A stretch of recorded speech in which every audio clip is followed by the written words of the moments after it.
subscribe to my channel and also press this bell icon.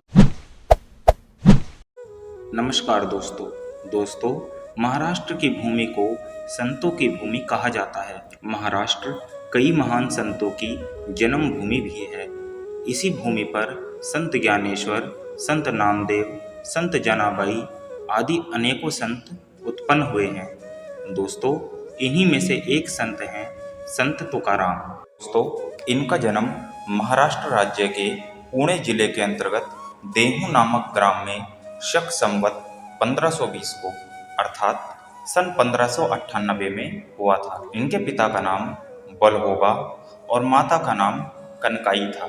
दोस्तों, तुकाराम जी को चैतन्य नामक साधु ने रामकृष्ण हरि मंत्र का स्वप्न में उपदेश दिया था। वे विट्ठल यानी भगवान विष्णु के परम भक्त थे।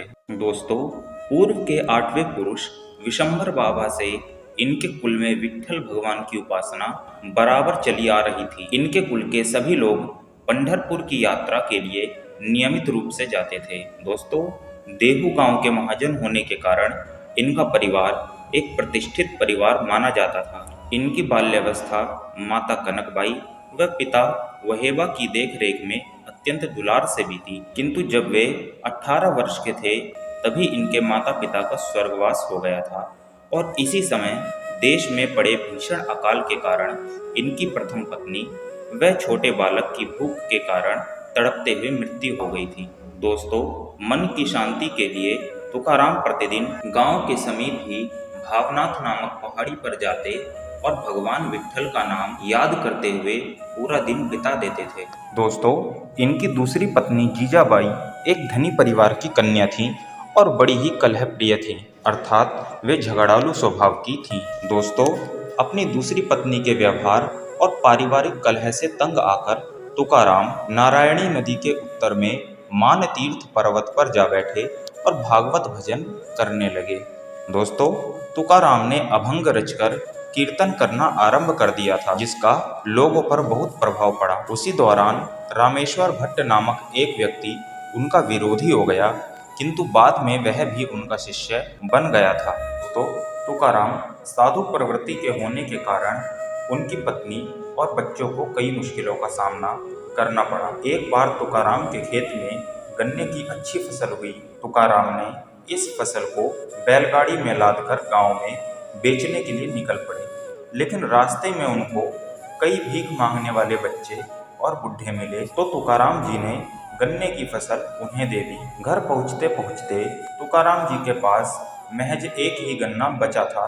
तब उनकी पत्नी काफी दुखी हुई और सोचने लगी कि वो अपना परिवार कैसे चलाएंगे। ये सोचकर वे काफी क्रोधित हुई और उन्होंने वो बचा हुआ गन्ना उठाकर तुकाराम जी की पीठ पर मार दिया। जैसे ही उन्होंने तुकाराम जी के पीठ पर गन्ने को मारा, ठीक वैसे ही उस गन्ने के 2 टुकड़े हो गए और तभी तुकाराम जी बोले, ये लो, ईश्वर ने तुम्हारे और मेरे लिए गन्ने के 2 बराबर टुकड़े कर दिए। दोस्तों, इस प्रसंग से ज्ञात होता है कि तुकाराम जी कितने सहनशील थे। दोस्तों, तुकाराम ने अपनी साधक अवस्था में पूर्वकालीन संतों के ग्रंथों का गहराई तथा श्रद्धा से अध्ययन किया। उन्होंने जाना कि संत कवियों के साहित्य में एक ही अध्यात्म सूत्र पिरोया हुआ है। दोस्तों, ईश्वर प्राप्ति की साधना पूर्ण होने के बाद तुकाराम जी के मुख से जो उपदेश वाणी प्रकट हुई वह अत्यंत ही महत्वपूर्ण और अर्थपूर्ण है। स्पष्टवादी होने के कारण इनकी वाणी में जो कठोरता दिखाई देती है, उसके पीछे इनका उद्देश्य समाज से दुष्टों का निर्दलन कर धर्म का संरक्षण करना ही था। इन्होंने सदैव ही सत्य का अवलंबन किया और किसी की भी प्रसन्नता और अप्रसन्नता की ओर ध्यान न देते हुए धर्म संरक्षण के साथ साथ पाखंड खंडन का कार्य निरंतर किया। दोस्तों, तुकाराम मन से भाग्यवादी थे, अतः उनके द्वारा चित्रित मानवीय संसार का चित्र निराशा, विफलता और उद्वेग से रंगा हुआ है। दोस्तों, तुकाराम जी की अधिकांश काव्य रचना केवल अभंग छंद में ही है। इनकी वाणी श्रोताओं के कान पर पड़ते ही उनके हृदय को पकड़ लेने का अद्भुत सामर्थ्य रखती थी। इनके अभंग सूत्रबद्ध होते थे। दोस्तों, इनके काव्यों में सामान्य मानव के हृदय में उत्पन्न होने वाले सुख दुख, आशा निराशा, राग लोभ आदि का प्रकटीकरण दिखाई देता था, जिस कारण इनकी वाणी श्रोताओं के हृदय को छू लेती थी। दोस्तों, संत तुकाराम जी ने इस बात पर भी बल दिया कि सभी मनुष्य परमपिता ईश्वर की संतान हैं और इस कारण सभी समान हैं। दोस्तों, इन्होंने महाराष्ट्र धर्म का प्रचार किया, जिसके सिद्धांत भक्ति आंदोलन से प्रभावित थे। महाराष्ट्र धर्म का उस वक्त सामाजिक विचारधारा पर बहुत गहरा प्रभाव पड़ा। दोस्तों, इस महाराष्ट्र धर्म का उपयोग श्रीमंत छत्रपति शिवाजी महाराज ने सभी वर्ग को एक सूत्र में बांधने के लिए किया था। दोस्तों, कहा जाता है कि सन 1649 में संत तुकाराम जी भगवान विट्ठल के मंदिर में कीर्तन करते समय अदृश्य हो गए थे। इनका मृत शरीर किसी को कहीं भी नहीं मिला। दोस्तों, तुकाराम जी महाराष्ट्र के एक महान संत और कवि थे।